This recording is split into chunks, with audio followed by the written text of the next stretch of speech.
Good afternoon. I'm speaking to you live just outside. I like to think balding is just God's way of saying, now let's see you get laid. Is it true that if you don't use it, you lose it? What I'd really like to do is put the greatness of this man in perspective. The hairloss community has a lot to be thankful for, having you as a spokesperson. You mean you just call this guy up? About life and about reality. And now, America's #1 reality radio show for men. Live from Los Angeles, it's Spencer Kobren's The Bald Truth. Well, hello, Joseph. You know, as soon as I start the show, Spencer. my phone goes off, all kinds of stuff happens. What's happening, man? How are you? I'm good. Yesterday, for me, when I was just maybe not even 5 minutes after I wrapped up the main event, the power went off in my studio. Like, apparently the entire building, and it flickered for like maybe, a second, but everything shut off. And I was just like, what if that happened during the live stream? That would be terrible. It has happened to us. It's happened to me during live streams. It's happened to me during interviews. Like I set up an interview with a physician, or if I'm doing something specifically for them and with them, they take the time. It's a whole thing. You have to schedule it with their staff, and they have to find time to do it. And then, bingo, sorry, man, the internet's out. Or they end up contacting me using like their iPhone. And I'm like, come on. That's the best. You're trying to get a message out there about something unique that's happening in the field. You want me to interview you. You want to put this out on your social media. And you're sending me your image on a vertical iPhone? You're not even putting it in landscape mode? That's the best. Yeah. God bless them. I've had guys who've contacted me. They're like eating chicken salad.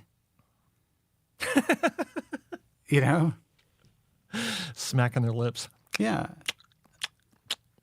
I'm like, for the love of Pete. Like, to me, it's not a big deal. Come into the studio, turn on my camera, do my thing. Especially when we're not going live, it's a lot easier. Yeah. And anyone I've interviewed, whether it's even people like in pharmaceutical companies, scientists, stuff that they want to use for their social media, I'm just like, button your shirt. Put on a shirt. That one guy, remember that Zoom call? Holy cow, he's basically in bed. Yeah. Basically, he was. Was he still wearing his robe, I think. I think that the pandemic really screwed up people's perceptions of what they need to do when they get in front of their laptop or when they're being recorded for something that's going on social media. Yeah. There still has to be some sort of professional, some sort of decorum, some sort of professional, at least make believe you're a professional. You're a doctor or you're a scientist, you're a PhD. You're trying to get a message out there. Yeah, but what does that even mean in today's world? It's like you're this, you're that, but this actually reflects the transition of don't say transition. Those positions. I try not to have that in the back of my head, and you're making it worse. Sorry. But those people, their positions are now lessened in the eyes of society. So when you say that, it doesn't really mean anything anymore. You're a doctor, for God's sake. Yeah. So what? Does that mean you got an Instagram channel and you're dancing on camera? Well, it's true. I mean, they have set themselves. I mean, they've definitely. I think the overall street cred of physicians and so-called experts, whatever, has definitely been decimated. And in part, just like this field, it's been decimated by self-inflicted wounds. Yeah, 100%. When you see these guys dancing around on TikTok or on Instagram, or you see these guys who've developed huge followings on YouTube, and you see the content that they're putting out there, like contests and all this happy horse shit, you can't believe it, really. But then again, this is the nature of the business. There are physicians out there that recognize, being a doctor is really it's not that fun just having my practice. I'm going to become a YouTuber or a influencer, make a lot of money doing that. And it's an easy way to get patients. So if I decide to continue to do surgery, I'll have a full schedule. But essentially, I'm going to be an entertainer. That's what I'm going to. I want to be an entertainer. That's what I want to do. I want to entertain people. I'm going to spend a lot of time doing this. And I'm probably not going to really hone my surgical skills or go to conferences or go to live workshops. Because I don't need to.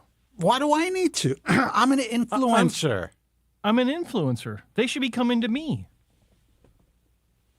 and learn how I do things. And pretty soon they'll have no choice because I'm going to parlay this into being the next Dr. Oz. Absolutely.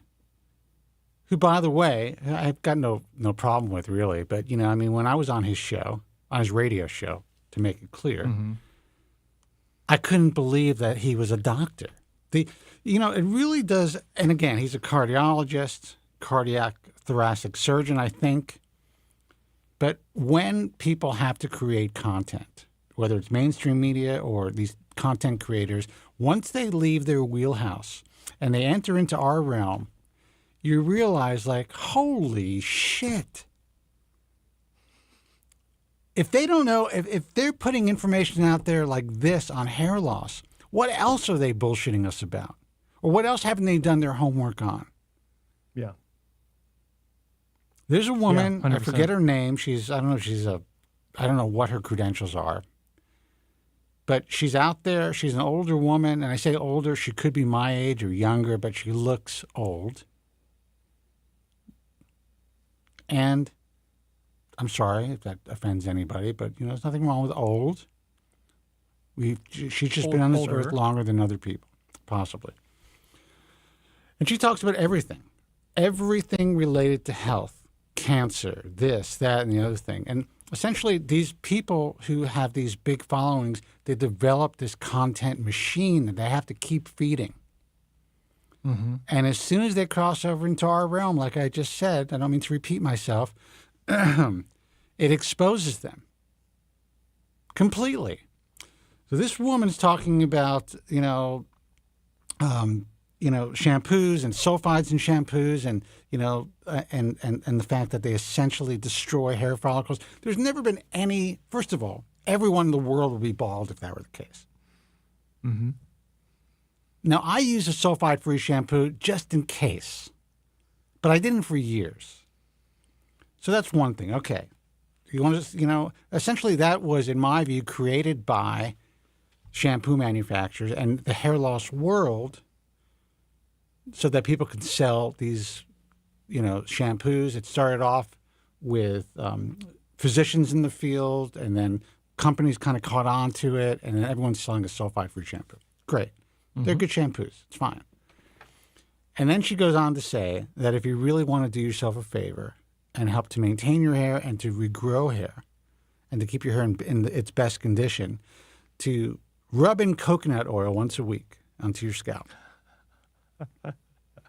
Now, this is a person who gets millions of views. This is a person who talks about everything from different forms of cancer to lung issues, to heart issues, and always in a very, it seems like she knows what she's talking about. What else is she providing people? I hate the word misinformation, but what else is she providing people? What other information is she providing people that is complete bullshit? And that's the way it is. Look, I love Andrew Huberman, but anyone who watched that video knows his staff gave him a bunch of content to read through and studies. He took a look at it. He was able to, absorb the information well, and then put it out there, kind of regurgitate this, but, in his own style. And now people believe that they can possibly believe that they can buy some over-the-counter product that contains caffeine, and it's going to be as effective as using minoxidil. Yes. which is bullshit. There's not a product on the market that has been proven to do, a caffeine-containing product proven to do that. I've never known anybody in any aspect of this field who has said that their patients have benefited from these shampoos. It's a shampoo, for crying out loud, for the most part. Anything containing caffeine. So anyway, I'm going on a rant, but this is the reality of, when you're online and you're scrolling through your feed and you're seeing all these health things from really great influencers and people that I like. This Paul, what's his name? Saladino, the carnivore MD. Mm-hmm. I like the guy. I think that he provides really, if people took his advice in general, they're going to have a healthier life. But I can tell you that in my opinion, he doesn't know shit about hair loss. So, what content do you believe? And what about these biohackers? Again, I've spoken to them. I've spoken to very well-known biohackers. Mm-hmm. And they put out a lot of information that I think a lot of people could use for the betterment of their lives. But when they enter this realm, you're like, holy mother of God. They're just spewing bullshit. Yeah. About how to reverse graying hair and how to this. I'm just flabbergasted sometimes. And that's why we do this little show. The phone number is 888-659-3727. Can you imagine if our content was put out there through Instagram the way that these people's content is? That if someone in that space... There would be a ripple in the industry of people canceling surgeries because someone actually told the truth. It would be an amazing thing. Maybe one day it'll happen. Mark Cuban on Threads, I just joined that. You joined it when it opened too. Basically had an Ask Me Anything. And people are asking him for favors. And he's saying, no, I can't do that. No, I can't do this. And I'm just like, hey, Mark. I gave him the size of the industry. I know he's a hair loss sufferer. He did something. I don't know if he's painting his head or what. Mm-hmm. But for a while, let's face it, for a while his hair was so thin you could see what he was thinking. That's changed. And good for him. He looks really good, especially for a man of his advanced years. But no, honestly, he looks really good. And his hair looks really good. Of course he does. For sure. Mm-hmm. And so I said, look, do me a favor, check me out, do your due diligence on me, and if you really want to help, essentially pimp me out on your social media. I'm one of the guys he didn't respond to. Shocker. But look, for me, it's fun. I just keep trying. What am I going to do? I think the key is to find someone that's not a hair loss sufferer that says the same thing, and then they might actually look at it and be like, what's this? But someone that's actually dealt with their own hair loss, then that means that they're associated with it, and people will start looking at him and his hair loss. Yeah, but his hair loss he's promoting this. His hair loss isn't noticeable anymore. He essentially looks like he has a full head of hair now. But it's that whole Reddit thing where they'll go back and they'll start doing all these comparison photos, and Twitter will blow up because look at Mark Cuban. He used to be bald. He's got his hair back. Maybe it's because he's that's why he's pushing this bald truth thing. Yeah, they don't want to deal with that. Shit, man. All right. Get Jay Leno to do it. Then that's something. He'd do it before Cuban would. Well, anyway, I thought it was an interesting opportunity. I typed it up real quick. I knew that I'd get no response, but I just wanted to see what would transpire. And I think it got me a lot of followers actually on Threads, but whatever. Now there's another thing we got to do. Now it's another fucking thing we got to do. Yeah. I don't want to do any of it.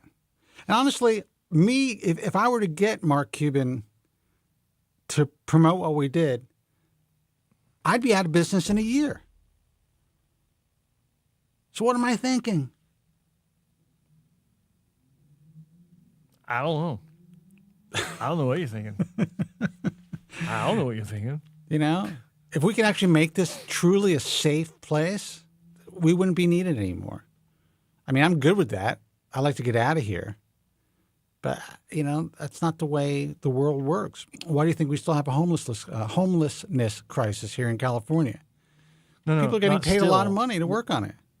Why is it bigger than ever? Yeah. Why is it far worse now than ever? If Even you're though more money than ever is being thrown at it. These guys, some of these guys are making and these women are making $290,000, $300,000 a year to be on these task forces. Yeah. And they're like, we're not gonna fix this thing. Are you crazy? Someone watched Rogan lately.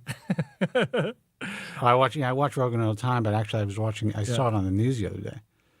The news. I don't even know what the news is anymore. Anyway, 888-659-3727. Let's see who this is.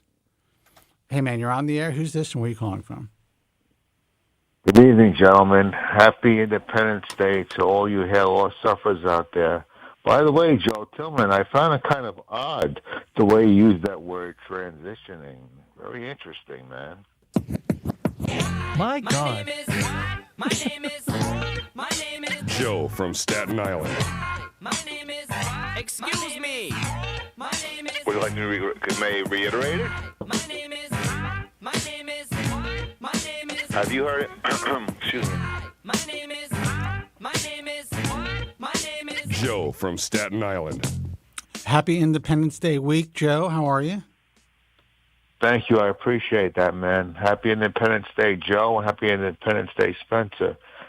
Yes, Back at you, I'm Joe. okay. I appreciate I that. gotta tell you, Joe. You and Spencer are the only two people I know that would take a $10 word that used to be a respectable word and help to commandeer it into a completely different meaning. Well, you may forget that Joe was very interested in chicks with cranks, No, which I didn't forget that at all. We can still say this because we're almost 60. So I can't change all the terms. I don't know what's going on with, what to talk about or what to say, what not to say. But when we were doing the show on the radio, nationally, and also actually internationally, up in Canada as well, Joe would talk about his proclivity for chicks with cranks or chicks with cranks who decided to remove their cranks. Yes, I found it very interesting.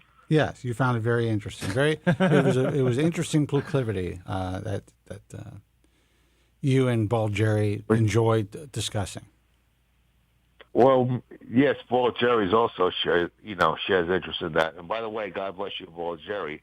But that's in a past lifetime, Spencer, as you know. Yes, that's in a past lifetime. I try to reform my old ways, as you know. But there's nothing wrong with that. If that's your thing, then I'm all for it, man. Listen, life is short, Joseph. You got to enjoy your shit, whatever it is. You know something? I've always known you, Spencer. This is the first time you've called me Joseph. I find it kind of interesting. I don't know why I did then. I'm sorry. Are you good with it, or is no? I like it. I like it. It's flattering. It's flattering. But sadly today, being part of the homosexual transsexual community is actually promoted by government agencies. Am I correct, or what? You are, and not wrong. actually, you're not wrong. But actually, I think it's an asset. So enjoy it. Well, it helps to increase the ESG scores for governmental agencies and corporations. Right, that's true. But I gotta say, I still won't buy Bud Light. I mean, sure, you guys know about that. With that. Now, what happens if I was able to get Bud Light to sponsor what we do? Would you start buying it again? Good question. If it's a Bold Truth, yes. So my first loyalty is to the Bold Truth. Okay. Yes. Good point, Spencer. Because honestly, I think I can get him out of this hole. Yeah. Well, I find that cat, Mr. Dylan Mulvaney, kind of odd, to be honest with you. Well, look, it is what it is. I think the poor guy's just trying too hard, and he was also trying too hard to be an influencer, and he developed a a massive following, and that's it. She developed a massive following, and she became kind of a caricature of what I think people think of someone is who transitions, and I think that's unfortunate for the LGBTQ plus infinity community. That's a good point. But for your records, you guys should be aware of the fact that Dylan is anatomically a man. According to my research, he has not transitioned in any way physically. My research. Well, I don't know. You've actually looked into this, Joe. I don't know much about that. On Dylan Mulvaney. All I know is that she is an interesting character that I think reached a certain tipping point, and she probably should have continued to do what she was doing. I don't know. I guess Bud Light probably contacted her. In a way, I almost feel sorry for her because she's got the shaft too. No pun intended. Bud Light millions to do that commercial, whatever the hell she did. Am I correct about that? Dude, I didn't cover this cut under my eye well enough, Joe. You should have told me. She'll tell you the information. I'm sorry. Go ahead, Joseph. Yes, and also Dylan made her preview years ago. She was a contestant on The Price is Right, dressed as a man. I saw that. Really? I saw that. Yeah. I saw that clip. How'd she do? How'd she do? She won. She won, and she was dressed as a man. She was a man then. Yeah. Wow. Yeah, but acted exactly the same back then as we see today. Like no different. Here's how I feel about it. I think that she really did get the shaft. It was a bad move. It's unfortunate because she had her own thing going. She was on talk shows. Drew Barrymore, essentially bowed down to her and all this stuff. She had her shit going, and this effed it up. And in a way, I can't hate on someone who's developed this huge following that's become a success doing what they want to do. And personally, I like her. Yeah, she was ingratiated by by so many people. She ingratiated herself with so many people. And now her name is Mud. But did she have an audience for President Biden? Am I correct? Didn't she have an audience for President Biden? You would have to ask him, but I'm not sure if he'd remember. I think she did have. No, I think she had an audience with President Biden in the White House. I'm pretty sure about that. It's possible. Yeah, I'm not positive, but I'm pretty sure about it. Very possible. So, what can I do for you, Joseph? Now, this is the Hair Loss Show. This is not the transition show. It's the Hair Loss Show. Am I correct? You're correct. Now, I want to ask you guys something seriously. Every day I go to the website Hair Loss Cure. Okay, and it seems to me every day there's new companies. Research. It's like I can't keep up with it. There are, but there's no cure, right? That's correct. But years ago, Spencer, when you started the show in the 90s, there wasn't this kind of research. Am I correct? That's going on? No, there wasn't. But I mean, there was rumblings of this type of research going on. There wasn't as much press release. Journalism, so to speak, content to be put out there because these companies were kind of like, I'm not going to say it was done in a clandestine way, but they were kind of keeping things close to their vest. Some companies were kind of working, just putting stuff out on some of the smaller message forums. But yeah, I mean, nothing to this degree. You're right about that. Mm-hmm. But I would say, as my summation, that all these companies working on something simultaneously, I think, increases the odds of an eventual cure. Am I correct? Please comment on that. Well, it definitely increases the odds. I think it's a good thing. I don't know if there's ever going to be a cure. I do think that there are going to be more effective treatments. I agree with that, and I think that I've been talking about this on the main event where I've for the first time in my career, or even since I started hair loss, I'm actually moderately interested in these future treatments that are being researched, because there are so many different companies now that have thrown their hats in the ring. There are so many more almost developments to where new pathways are discovered that can help to potentially induce hair growth. It's pretty staggering, actually, the number of entities that are learning more about how hair grows. And so the more that we learn, the higher the probability that something will be developed that's going to be more effective than what we have now. But we will not ever have a cure, because a cure by definition means that it's just, some sort of proactive treatment before loss can manifest, or just a few treatments after it's manifested that will, quote unquote, cure the issue. Anything that's ongoing, whether it be daily, weekly, even if it's an annual treatment, it's still a treatment, not a cure. So I don't think a cure will ever be developed unless we can rid the population of hair loss through CRISPR gene editing in vitro. Like that's it. That's the only way to do that. To literally remove the genetic component that allows for hair loss. That's it. Let me just pose two final questions here. I know you have other call. Go ahead. I'm sorry. And that'll never happen. Go ahead. I'm sorry. Okay, so you believe there will be. Okay, so you believe there will be like an effective treatment eventually, where you have to keep doing it. It'll be a treatment as opposed to a cure. Let me just pose this to you before you gentlemen have to go. Say, Joe, this is for you. The question's for you.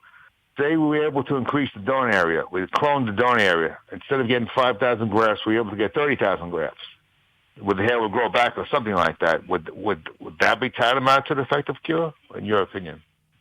No, because it's still a treatment, because we're still looking at a hair transplant. That's a treatment. That's not a cure. Because some of the hair is still going to be potentially DHT sensitive, even the ones that are transplanted, and so we have to maintain that through a secondary treatment, such as finasteride, Avodart, minoxidil, and whatever form you take it, things like that. So these are treatments; these aren't cures.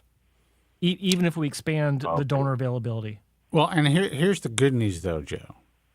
And, well, I mean, I don't think people think about this either, but, yeah, it would be great if you could expand donor availability, turn 5,000 grafts into 50,000 grafts and have all you need to work with and more in the bank without having to worry about donor depletion. That would be great. Problem is, every time you make a wound in the scalp, every time you create that recipient site, there's only so much hair you could pack in there. And as hair begins to miniaturize, will you be able to repack new, DHT-resistant hair into scar tissue? Maybe to some degree you can. But how many times are people going to be able to have procedures throughout their lives where they're getting thousands of grafts placed? Now, that's not to say this wouldn't be great. Because imagine a world where you can go in, maybe take a small punch and create thousands of grafts and not have to deplete someone's donor area or create a real aesthetic, palpable difference in the back and sides of their scalp. That would be terrific. Yeah. And I think we're closer to that than anything else at this point. But the way these things work and the way science works is sometimes they just stumble upon shit. And all of a sudden, we're going to get a press release, or maybe an embargoed press release to the American Hair Loss Association, which I won't be able to do anything with because it's embargoed. They wanted to get to the mainstream media first. But I could then contact Joe and be like, dude, they did it. Yep. Pack your bags. We're out of here. And then you'll see it on the news, and then that's it.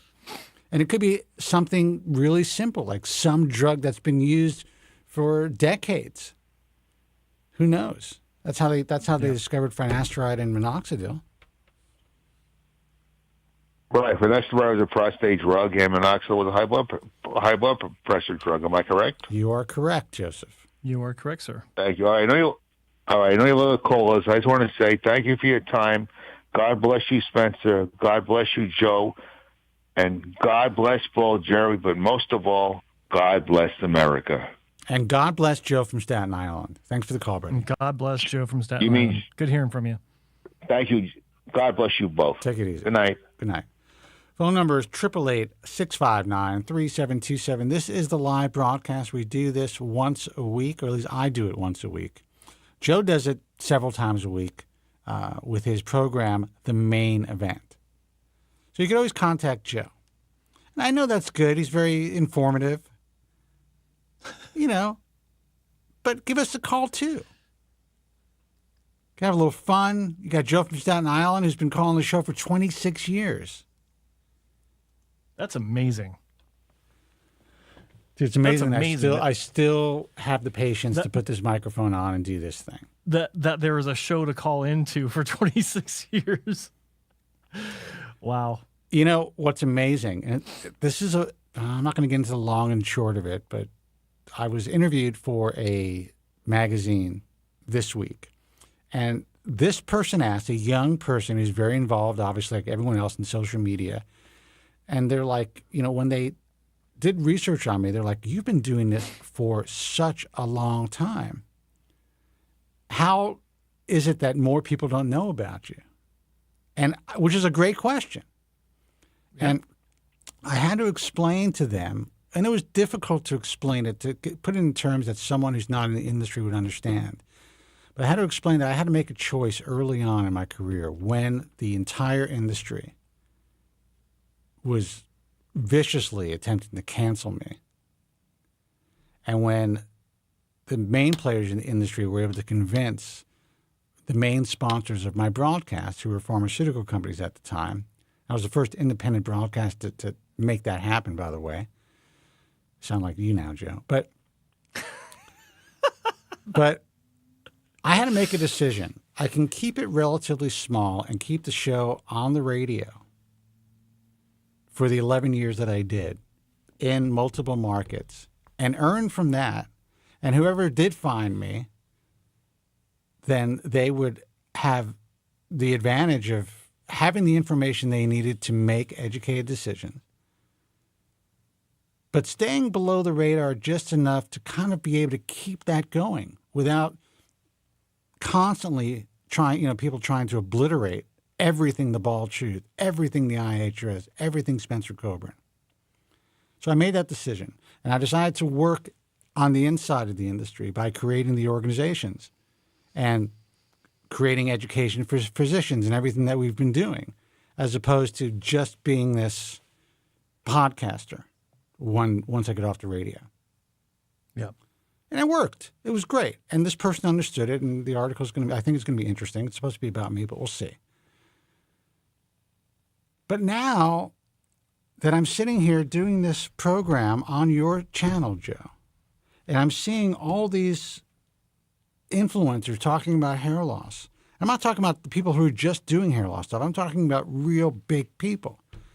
Yeah, I'm like, millions of followers. Yeah, I'm like, shit, now I got to do something. I got to figure this out. I know it's 26 years later. But, I got a lot of energy. and to these people, this is all new. So this could be, my second act or my third act, whatever you want to call it. And who knows, if I keep doing this and kind of doing the stuff behind the scenes to potentially get us to where we need to go, and you're doing it as well, obviously, you're working your ass off, there's going to be a tipping point, and it could be like a whole new career, like a late life type of thing. Yeah. Now, I think I have the energy, but then there's part of me that's like, I don't know if I really want to do that. I already see the shit that I'm getting on Instagram. I only got like maybe 9,000 followers. People hate hearing the truth. They hate it. Yeah. I put up a clip from the Global Hair Loss Summit of Mark, how do you pronounce his name? The Brazilian guy? Mark Sins. With the glasses. Marcio. Marcio. Yeah, I don't know his last. I forget his last name. I'm sorry, man. I'm drawing a blank. But anyway, he's providing information. He's showing his colleagues, which I'm providing this insider insight. stuff that no one's going to see online, to consumers, to hair transplant consumers. He is essentially demonstrating a hybrid procedure on a high-level Norwood and doing a FUT, FUE procedure all within what was considered the safe zone when the theory of donor dominance really meant something. And when we, doctors really were trying to just utilize the most DHT-resistant hair. So for people who have, or who are going to have extensive baldness or who do have extensive baldness, the only way to really ensure that you're going to have a longer-lasting hair transplant result and move as many grafts as possible is to do a hybrid procedure, FUT and FUE. And people were coming out like, oh, my God, this is archaic. This is butchery. This is an old technique. I would never do this. And I'm just like, you guys have been sold a bill of goods, man. FUE marketing really worked on you suckers. Yeah. All you 25-year-olds who are getting 5,000, 6,000, 7,000 grafts moved via FUE, you may not be so happy when you're 30. And just for clarification, it's Marcio Crisostomo. Thank you. Sorry about Brazil. that, Marcio. Dr. Crisostomo. Yeah. Quite a good doctor, too. Now, the guy never applied to the IHRS. We made him a faculty member of the Global Hair Loss Summit. I think his procedure looked elegant, and it was logical. And the fact that more physicians aren't doing this and offering this to hire Norwoods, it's beyond me.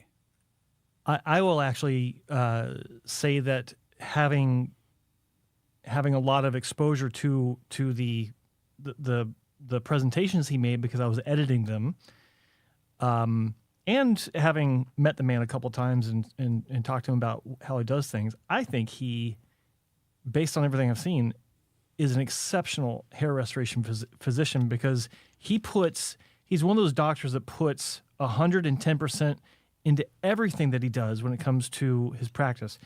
His clinic, the way it's designed, the work that he does, even the production of his presentation was far and above better than anyone else's at Global Hair Loss Summit 2 years running. Oh, yeah. Unbelievable. Just amazing. Yeah, very high attention to detail and very good at what he does. I was impressed, and I met him finally last year in Turkey, and we spent a little too much time at the bar together, but good guy. Like I like his style, and I like his. The one time I met him, he was loaded. He was a little loaded about this at one of the conferences. But honestly, I mean, that's not. I've never met a doctor who wasn't. Very few doctors that I've met at these conferences have not been drinking. I mean, there was one meeting, I have to say. It was after I spoke at this meeting locally. It wasn't a main meeting. I got toasted, hammered. And these guys were trying to actually sell me on investing in the robot. Yeah. And I'm just like, why the F would I do that? You guys haven't figured it out yet. He's like, well, everyone here is investing, and you work with all these great doctors, and they're all investing. I'm like, because they're suckers. Yeah. There's no. In my view, there's no legit tech company that is going to really push that their users or their customers invest into the business. It's a bad move. And anytime that happens, essentially, to me, that is a sign that the ship is beginning to sink. Yeah. No one listened to me. I remember this one doctor asked me what I thought. I'm like, do not. The same doctor also asked me a lot of things over the years. And anytime I said something, he did the opposite, and he ended up screwing himself. Asked me what I thought about him investing in this. And I was like, don't do it, man. just it's going to be a bad move, especially the amount that he was willing to put into it. And no one listens to Spence. No one listens to Spence. Now they're selling those things on eBay. Yeah. I'm just kidding. That's a joke. I know. Phone number is 888-659-3727. All right, let's see who this is. Hey, you're on the air. Who's this and where are you calling from? Hey, Spencer, it's Dr. Yazdan. Hey, Doc. How are you, man? Hey, Doc. I'm good. How are you doing? Awesome. Great What's up, Joe? post today. How are you guys? You seem Good, very Doc, disturbed and yet very passionate. Tell us what happened. Well, I'm calling because I saw your comment, and you said call in after 3. I was actually going to be flying, but my flight got delayed, so I figured I'd just call you guys. Good. I'm glad. So hang on. How does your flight? Hold on. I got to ask a question. How does a flight get delayed when you're the pilot? That doesn't make any sense. How it gets delayed. I'll tell you how it gets delayed. I'm flying some guys out to Vegas, and they're showing up late, so I can't take off without them. So that is actually the reason why it's not delayed because of me or air traffic. It's just they're showing up later than they wanted to. Yeah, I still won't get on that plane, man. I'm sorry. I'll give you another year. Maybe it'll happen. Yeah, I mean it's fine. We can take a jet. We can take the jet if you like. I mean, it's we have options. All right. Well, we'll talk about that. Yeah. So you saw my post. Yeah, and I have to say that it was well. I just want to let you know that it did not fall on deaf ears. When I see something like that, it really upsets me. Yeah, I mean, me too, and that's kind of why I did it. I mean, I just walked out of the room, and my assistant was just kind of with me, and we were just looking at each other, rolling our eyes in the console, and I felt super bad for the guy. But we walked out, and I was just irritated, and I was like, you know what, screw it. Let's just do a post about this like right now. And whatever I said, and it's the reality and it's the truth. And we see this all the time. We see guys coming to us who are 19, 20 years old, and they've seen 5 guys, and all 5 guys have recommended hair transplants to them, and then they see me and they think I'm like a lunatic because I'm telling them the right thing. Yeah. Well, here's an issue, and I think there's a certain percentage of guys out there or doctors out there who believe. Or maybe they use this as an excuse. I'm not sure. Joe might be able to speak to this. They believe that if they turn them away, that they're going to end up going to someone who's willing to do it, and they're going to get screwed up by the person who doesn't do it well. 100%. And I don't believe in that philosophy, but I know that exists. My thing would be, listen, you really just need to convince this person that they are not a candidate, and it has nothing to do with just your personal beliefs. But a lot of doctors don't do that. I mean, I'll tell you what, man. For me, it's not even about convincing people anymore. I just don't even want to be a part of it. It's like if you're going to go do what you're going to do, that's fine. Like, so be it. But I'm just beyond like spending my time trying to convince people of what's right and what's wrong. It's like, dude, if you want to make mistakes and you don't want to listen and you just want to go and get screwed up, it's on you. I mean, there's so much information out online. Like, if someone listens to 2 of your guys' radio shows, they should get it. And if they don't get it, then it just kind of is what it is. Like, how much can you sit there and convince people? And it's like, I'm not even being paid for it. I'm seeing people for free. Yeah. And, having to spend an hour with someone to convince them not, you're 20 and don't have a hair transplant. Now, luckily, the guy that I saw today, he felt uncomfortable about what he was being sold. And so somehow he found me, and, it didn't really require convincing to him. He was on the same page. He was on board with it. But I'll tell you something else that I saw last week. Yeah. We did a corrective surgery on a patient last week. He was 24, and he had his first hair transplant at age 20, 21, and it was like a terrible job. Big grafts in the hairline. I mean, it was bad. It was done in Arizona, and I'll tell you what I saw that I had never seen before. The entire FUE procedure was taken out of his safe donor zone. Really? And I didn't really know what to make of that. I hadn't seen that before. I've seen from this doctor cases because I fixed them. But I had never seen this, and it was weird because it was like almost in his crown.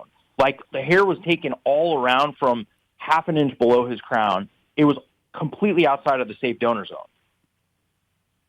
You know, so I would say I would sound surprised, but what I'm seeing, and especially when it's coming from, and this is, there's some great techs out there, but there is a group of techs. It's a relatively tight group of techs that seems to be going from practice to practice, taking hair from really high up, close to the crown, very far out to the sides, and very far below the nape. And I think it's a group of I don't know if it's like 6 people, there may be 7 now. And they seem to be they're all working from the same playbook. And it's bizarre to me. And I don't know if it's just easier for them or in their minds they think we're going to preserve this pristine area. I don't know what it is. And that's what I thought. The whole time I was just kind of puzzled by it. And I was like, well, were they trying to preserve his donor zone just because he was 20?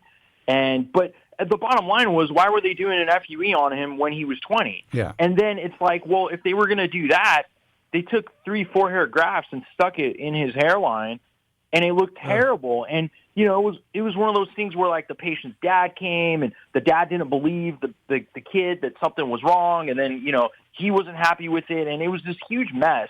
And I fixed it for him, but I had never seen this. I mean, I've seen a lot of crazy stuff, but this was a new one that I had seen.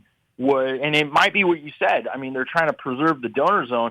Fine, but at least do a good job in the kid's hairline. Don't stick 3 and 4 hair grafts all growing in different directions into his hairline. It was just weird. The whole thing was weird. Well, it is weird. And also, I mean, to me, when you're working on someone under 30, to even think preserving the donor area, you have to think about the future. But the reality is most people who are balding that aggressively at such a young age, you're going to deal with retrograde alopecia at some point, almost certainly. And they're going to lose hair on the sides of their scalp as well. So you really have to concentrate on the sweet zone, and you really have to let them know, look, if we're going to go FUE, in your lifetime, you're only really going to have these many relatively DHT-resistant follicles, unless, of course, as you're older, they're probably going to miniaturize as well. But at least this will get you through a couple of decades. Right. But what we're seeing today, and these kids don't believe me, Doc. They do not believe me, and they are so brutal and nasty online to me. I had a guy the other day saying, well, I don't want a hairline like yours. I'm thinking, I'm almost 60, mother effer. You would love to have this. This is like a guy, and his hairline was literally, maybe it was 4 fingers low. Right. Ridiculous.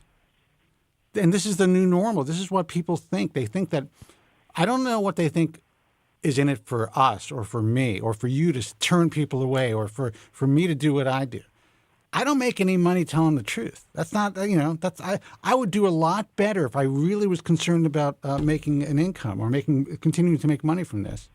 Well, and this is the thing, man. I think I'm just seeing a lot of desperation in doctors.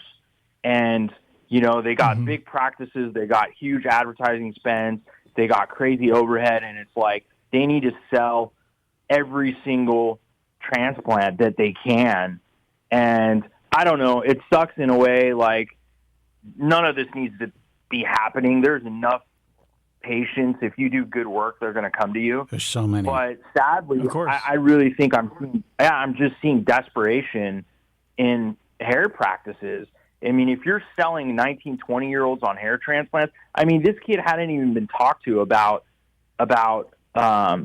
any kind of medical management. Nothing. And, I mean, it was to the point where because I have an assistant that comes into rooms with me, and she takes all the notes because I'm too lazy to write all the notes. Right. And it was like she was, rolling her eyes like, oh, my God, she couldn't believe it. I mean, it's just bad, man. And I think we're just seeing desperation in hair practices, and that's probably the reality of it. Well, it's obviously it's not just happening in Europe, but there is a kind of almost like an exodus of patients who would have had their procedures here in the U.S. who are deciding to go overseas, just like in Europe, and they're willing to get on a plane, go to India, and to go to Turkey, to not reputable guys, but the cheaper, the less expensive people, and it's a much bigger percentage than I think anyone realized.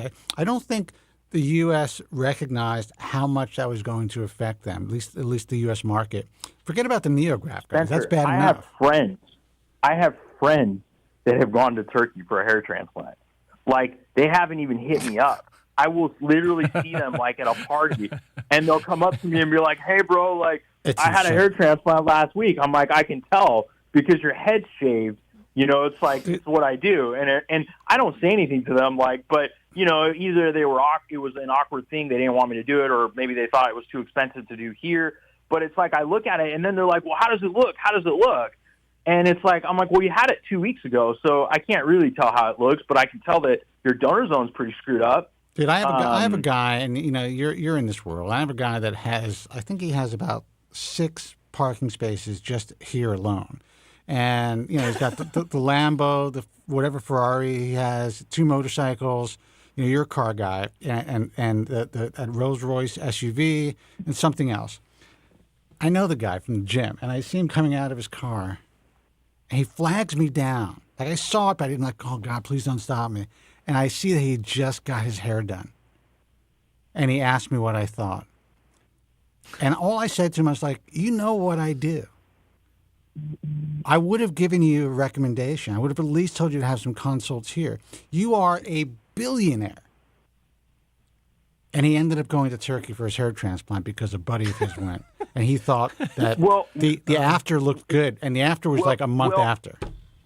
I'll tell you what the reason is for that. Because the way it's being marketed, people are actually thinking that if they go to Turkey, they're getting a better job. Like, that's where hair is being done. So it's not even the money aspect. They're actually in the belief that if I go here, this is where hair is done, and they're going to do a better job. I know. And that's what they're thinking. I mean, point in case, I have a close friend who is legitimately a billionaire. Yeah. He's very famous on Instagram, and he's a good friend of mine. Car guy. I mean, super nice guy. He, I fixed his hair. He had some botched strips done, like, way back in the days. I fixed his hair. His hair looks a lot better. Yeah. He has a younger brother. Younger brother came to my office for a consultation. I went through everything with him. And what happens? He goes to Turkey for a hair transplant. Now, this guy can afford going to whoever he wants. Right. Okay? How do I find out? My wife is getting her hair cut, and the gal who cuts her hair is cuts his hair. And she's like, oh, by the way, so-and-so had this hair transplant. He's very, very unhappy with it. And you know, I know your husband does hair. I think you need to come see your husband, right? And she doesn't know that I did the older brother's hair. Right. So I already know that I'm going to be contacted. So I was flying to Tahoe. I land in Lake Tahoe, and my phone hits, and I see the text message from my buddy, and I already knew what it was. I open it up, and it's like, hey, bro, are you in the office this week? I need to bring my brother by. And I was like, for what? And he's like, well, he had a hair transplant in Turkey, and he's very unhappy with it, and, you know, he needs to come see you. And I was just like, whatever. So he comes to my office, and I'm like, you're fed up already. I hear it. I get it. Yeah. Like, we went through this 3 months ago. Yeah. And I gave you a deal and everything. Why did you go to Turkey? And he's like, well, because my friend went there, and I thought that they were going to, like, he legitimately thought he was going to get a better job. And I said, look, man, you're leaving, like, Newport Beach. You live in a $50 million house. You're leaving Newport Beach and thinking that you're going to go out to a third world country and have a better job done. It's possible, but the reality is it's probably not going to happen. But also, if you do that, he's going to be spending, first of all, it's going to cost him a lot more than he probably spent. I know the money wasn't the issue. But all these kids are going to the same, like, 5 or 6 clinics. Yeah. Right. From the promotions on Instagram. And it's insane. It's absolutely insane. Yeah. Listen, I'm not, no pressure, but if your friend has a big following on Instagram, if he ever wants to help people, and if he's interested at all, and probably isn't, tell him to hook up with me and promote our stuff. Get us out there. Now, I can guarantee he's going to say no, but I figured I'd put it out there. He's gonna say no because he didn't even want anyone knowing that I did his hair. Yeah. But he did do a post with me. He actually posted me on Instagram, which was kind of crazy. That was actually one of the first people with a big following that posted me. Yeah. And it was wild because his one post, we got hit up so many times at our office. Like, I've been on TV and stuff. Yeah. And the TV stuff airs, and you just get a lot of, like, fans. Yeah, absolutely. But you don't get actual people. Yeah. This was, like, the power of Instagram. That was the first time I actually really saw the power of Instagram. And it wasn't like, hey, Dr. Yazdan did my hair. It was just, I'm hanging out with Dr. Yazdan. He's my hair doctor, and that was it. Yeah. Yeah. Well, you know, if there's at any point, if this guy could figure out a way to pimp out at Spencer Kobren so people get information without saying that he had it done, whether it's through you or something, we could. Sure. All we need is one of those, and it could change so much. Yeah. You know. Yeah. Well, I'm having dinner with him tonight, so tell him, show him my shit. You know, it doesn't make. Listen, I mean, you know me. For me, on a personal level, it means something to me because this has been my passion for a long time. And my work, I want to finish what I started. But it's not going to change my life if this guy, if I get all of a sudden get 1 million followers. Right. You know, you so can go ahead. you can sell it by saying this is your opportunity to stick it to the clinic that screwed you up. Oh, screwed up. Promote these guys.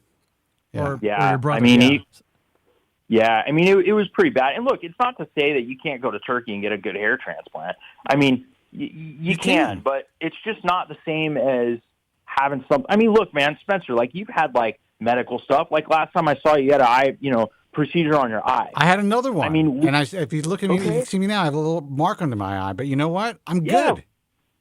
Like how much I basically had to get it. I basically had to get a little touch up on it, and I'm like, all right, 5 years later, go for it, zap me.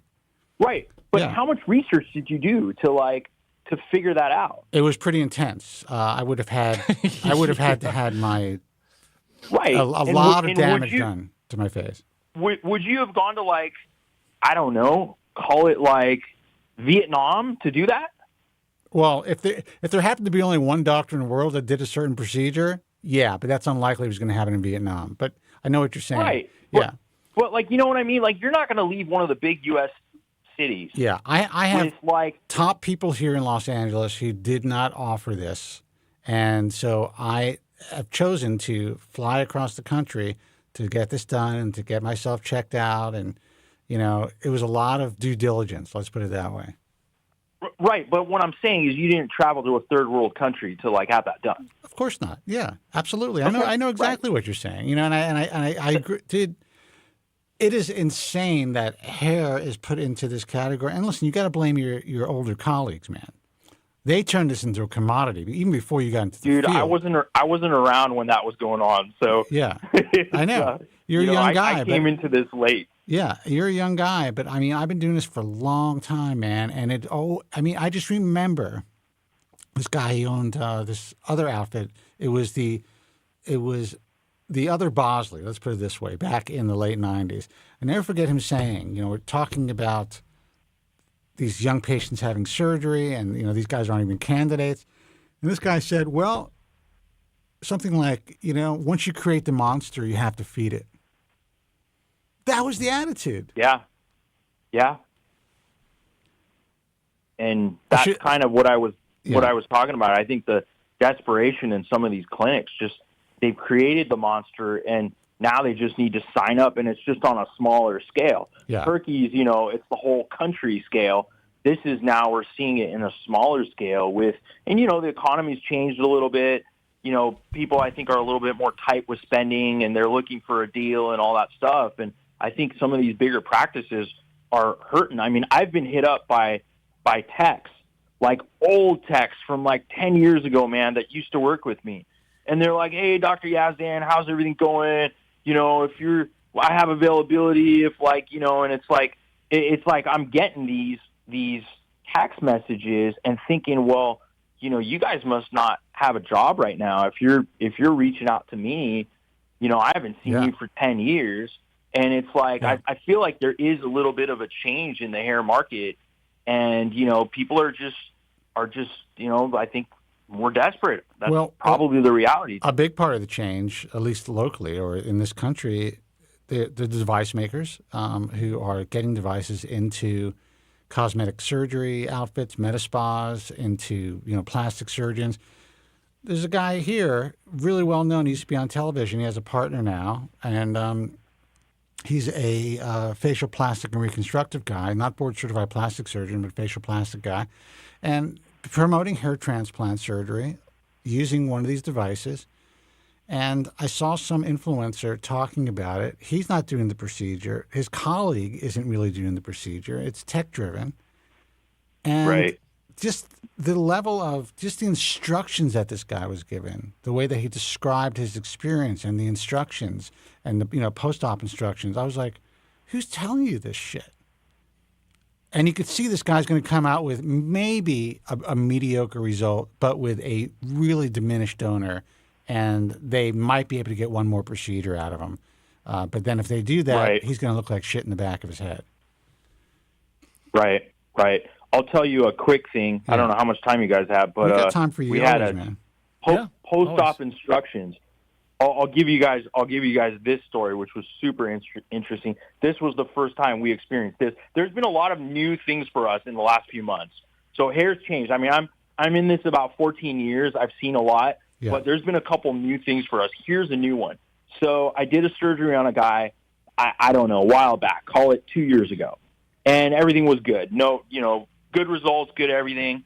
So we get a phone call, and it was like at the end of the day on a Friday, and my office manager answers the phone, and I was just kind of like hanging up in the front about to like take off. And she's like, you know, talking to the guy, and the guy's complaining that he had like some complications and needed aftercare instructions. Like he didn't know how to take care of his hair transplant. And so she's like looking at me, and I'm thinking like, this guy had a hair transplant a long time ago. Why is he calling us? Yeah. Like what in post-op instructions? So she puts his name in the computer, and his hair transplant's like 2 years ago. So she gets back on the phone with him, and she's like, your procedure was like 2 years ago. What do you mean like you had a complication and you need post-op instructions? Turns out the guy went out of the country to have his second transplant because he wanted to save a few bucks. And he was like 5 days out, had no idea how to take care of it, no idea that the practice wasn't reaching out to him, and he had some weird, funky infection. Oh, yeah. And so he wanted our instructions, like my instructions, and then he wanted me to, like, see him and deal with it. And so my office manager puts him on hold. She's like, hey, like, this is the deal. What do you want to do? And I said, look, like, I don't want to be involved. Just have him go to the ER. Whatever clinic. And, if he has an infection, go to the ER. Like, I don't want to manage that. Yeah. Like, I didn't, you know, I don't need that headache in my life. I feel bad that it happened to him, but I just can't keep cleaning up everybody's stuff, especially because they want to, you know, they want to save some bucks. I've put this out there. I've had guys that have contacted us after going overseas. They come back with MRSA. They come back with like these weird infections I don't even know about. I don't even know what they are. I think you told me something like that at one point. And dude, I've had to Google bacteria because I'm like, I've never even heard of it. Yeah. And people, they don't, for whatever reason, they don't understand the reality of what it takes. Go out of the country, get on a plane, walk around the city with bandages on your head, which you see all over Istanbul. Get back on a plane. You know, I mean, they don't understand the reality of that risk. And it's very real. Yeah. Forget about the outcome of the surgery. That's bad enough. But we're talking about necrotic tissue, really bad infections. You could die. Yeah. So, man. I mean, it's all good till it's not good. Yeah. And you know, it's kind of like with everything. Everything's fine until it's not fine, and when it's not fine, it's really bad. And it's like, dude, you tried to save $5-10 grand, on your body, like the most important, valuable thing that you have, you try to save like a couple $1,000s. Why? And nobody can give an answer. It's just like, well, I didn't know, or the marketing was so good, and it's just. I have to tell you, when I hear this from you, you know, and again, you're like you said, you've been doing this 14 years, but you're a young guy. And I think to myself, have I just been banging my head against the wall for almost 30 years? Now, I know the people that find us and people that have read my books over the years, they've all been helped. So it's great. We're doing something good. But when I was told this when I started, that you will never be able to shift this market the way you think you will. You can't. It's too much. There's too much money in it. Yeah. The matrix is too big. And I'll tell you, I think I've told you this before. 2 years ago, I definitely saw a change in there was less people walking into my door with bad surgeries. Yeah. But gosh, like the last 18 months, it's flipped like a wildfire like I haven't seen before, and it's crazy. Dude, I know you don't need to hustle hair. I know you do this because you enjoy doing it. You want to do something with your life, you know, besides, you know, flying to Vegas and everything else that you do. But you know, and I'm the same way. You know, sometimes I think I should just go to Vegas with Yazdan and day drink for a few days and get the hell out of here. Let's do it, man. Yeah. Let's do it. We'll fuel the jet up and fly out there. I actually may have to get a little loaded before I get in the plane with you if you're flying. But yeah, it's just my own thing. I know you're great. You're a great pilot. You know. I mean, look, man. I'm at this point. I am a commercial pilot, so like I am a professional pilot. No, that's impressive actually. But nice. You know, Good I think about this, and I'm like, thanks. You know, why don't I just relax? Listen, I'm not digging ditches here, so I'm very fortunate. But I'm like, why do I even spend the time? Like, sometimes I'll call Joe out of frustration about some stuff that happened or some guy that got fucked up, and I'm like, why is this still on my head? Like, why can't I walk away from it? Yeah. And I have a feeling you're the same way. You care, man. Because I'll tell you what, you've seen what's happened to people, and you actually give a shit, and you care. And I think that's the reality of it. And it's the same thing with me and patients. Like, I try to care, but sometimes I'm just like, dude, like you're spending money at other practices and you're paying other people to screw you up. And then you're rolling up to my office and you're expecting like miracles from me. And like at that point, like they don't even want to spend money. You know, it's like, dude, like, well, like what's happening? How is this getting this far? And I just wish people would understand. And, you know, you guys have done a lot. I mean, the outreach you guys have had is a lot, but you guys are fighting billions of dollars in marketing. Yeah. And there's just no way, man. I mean, there's just no way.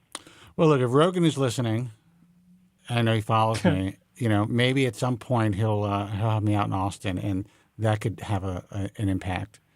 But until then, we're just going to. I mean, if Rogan's listening, man, I pull me on there too. Like, hey, I'll fly us out there.